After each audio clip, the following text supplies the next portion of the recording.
Good morning students. हम कर रहे हैं 9th क्लास की साइंस और जिसमें हम आज करेंगे कार्बन साइकिल। चलिए, कार्बन साइकिल क्या होती है। Carbon is found in various form on the earth. Carbon हमारे अर्थ पर कई फॉर्म में मिलती है।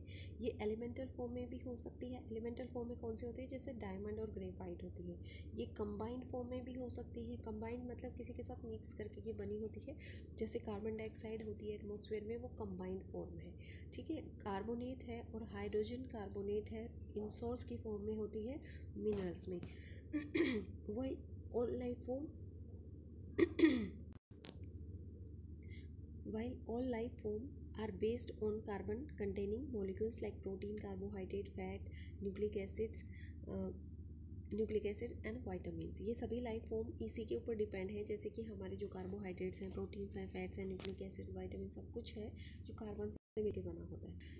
एंडोस्केलेटन और एक्सोस्केलेटन होते हैं कुछ एक एनिमल के, वो भी कार्बोनेट सॉल्ट से बने होते हैं। कार्बन इनकॉर्पोरेट होती है लाइफ फॉर्म में बेसिक प्रोसेस से। कैसे इनकॉर्पोरेट होती है, हमारे एटमॉस्फेयर से जो कार्बन डाइऑक्साइड है उसको फोटोसिंथेसिस में यूज़ करते हैं, जिससे वो सनलाइट की प्रेजेंस में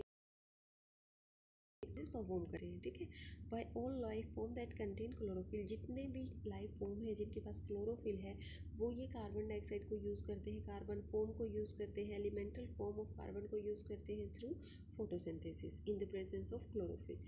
this process carbon dioxide from atmosphere और dissolve it in water into glucose molecule.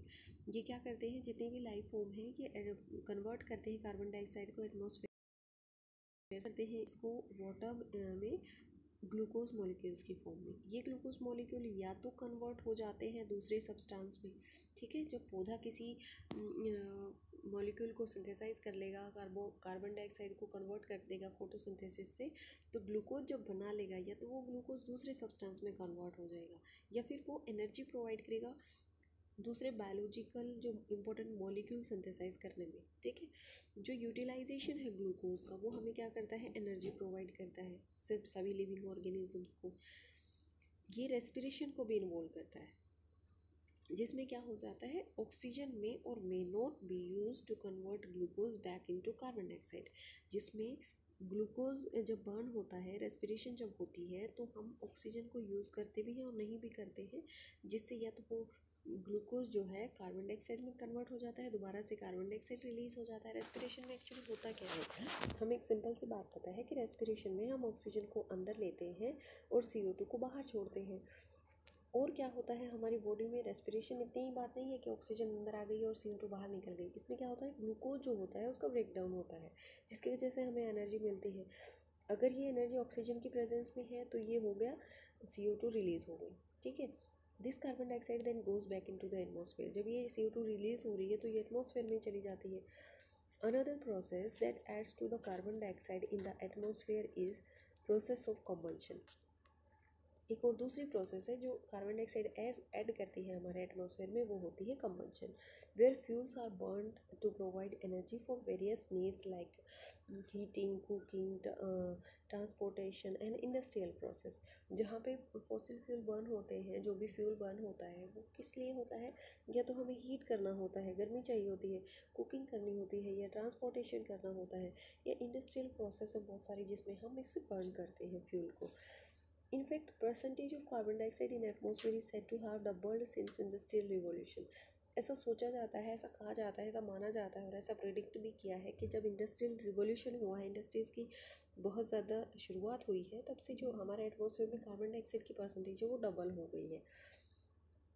When human beings started burning fossil fuel, जब इंसान ने फॉसिल फ्यूल को चलाना, बर्न करना शुरू किया on a very large scale, बहुत ज़्यादा स्केल पे, तो कार्बन डाइऑक्साइड है, जैसे carbon dioxide like water is दस रिसाइकिल्ड रिपीटेडली। जो कार्बन डाइऑक्साइड है वो भी वाटर की तरह रिपीटेडली रिसाइकिल्ड होने लगी। ठीक है, हमारी जो कार्बन डाइऑक्साइड की साइकिल है, कार्बन साइकिल है, उसे देख लेते हैं हम किस तरह से होता है ये प्रोसेस। देखिए, एटमॉस्फेयर में CO2 है, ये वाला एटमॉस्फेरिक CO2 का पार्ट है।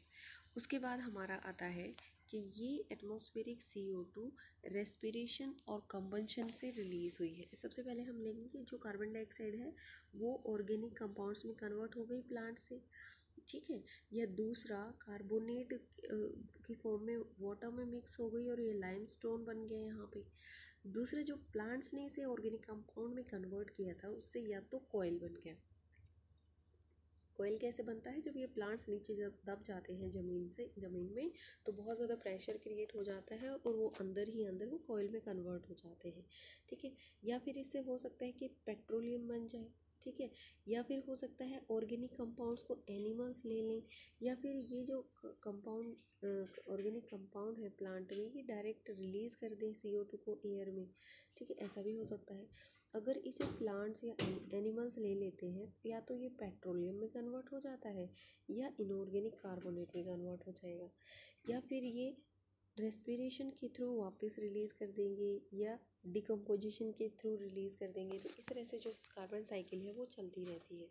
इस वीडियो में सिर्फ इतना ही। Thank you for watching Life Science cafe.